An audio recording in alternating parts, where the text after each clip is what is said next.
Hey, welcome back to our Advent study where we are trying to take Christmas biblically seriously this year.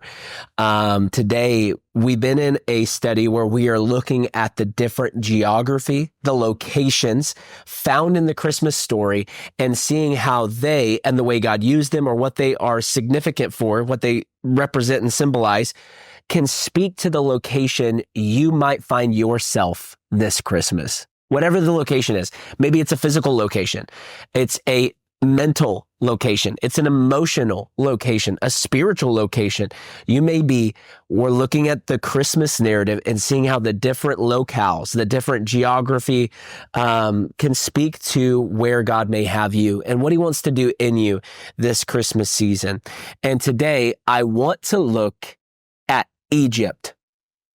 Egypt is a place you may not even think finds its way into the Christmas story, but lo and behold, it finds its way into the Christmas story. Let's read it. Matthew chapter 2, we'll look at verse 13. It says this, "Now when they had departed, behold, an angel of the Lord appeared to Joseph in a dream and said, 'Rise, take the child and his mother and flee to Egypt and remain there until I tell you, for Herod is about to search for the child to destroy him.'" So all of a sudden, and again, as I've pointed out already, over and over and over in the Christmas story, God is speaking through dreams. God is speaking through dreams. Listen, he still does that. I'm not saying that every dream you've ever had was from God, but when we begin to act like no dream we ever have will ever be from God, we're wrong. The primary way God has spoken, specifically in the Christmas narrative, in the Christmas story, has been through dreams. You should expect God to speak to you in dreams. And God speaks to Joseph in a dream after Jesus has already been born. And he says, "Hey, I need you to take Jesus and Mary and you need to go to Egypt." Now, the reason he's having to do this is because, as we read, Herod is about to search for Jesus. We've looked at this. Herod is going to look for Jesus to try to destroy him, as the angel said.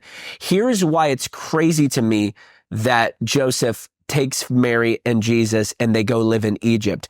It's because of what Egypt typically represents. Egypt typically is a place of bondage. I mean, think back through Moses and the people of Israel and the Hebrew people being enslaved under Pharaoh and God having to raise up Moses, their deliverer, send down 10 different plagues till they could finally make a mass exodus out of Egypt. I mean, Egypt represents bondage, but not so here.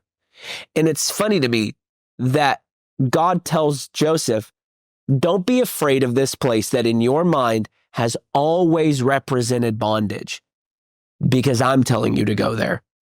He tells him, go to Egypt and live there until I tell you otherwise. This place that really has ultimately been a significant place of bondage in the history of his people. God is saying, I'm sending you there for refuge. And I wanted to ask you, where are you thinking God is leading you into bondage when he's actually leading you into refuge? Where have you seen God be your refuge in the middle of a place that usually leads to bondage? And some of you this Christmas season, going back to your hometowns, going back to your relatives, going back to certain situations usually leads you into bondage. But guess what? You are taking the power of the Most High with you, and not just his power, but his presence with you, into a place that used to symbolize bondage, into a place that used to be captivity for you. God is saying it can actually be a place of refuge because I am going with you. God wants to be your refuge. I mean, that's one of the things we see God as in Psalm 91. Psalm 91 is such an incredible psalm to pray during intercessory times, during moments of prayer and intercession. When you're praying for people, pray Psalm 91. And we see over and over and over that God is our refuge. If Jesus needed to take refuge, you need to take refuge as well. And you can find refuge even in a place that looks like it would lead to bondage. When you know the Lord is calling you there, find refuge this Christmas in the Lord.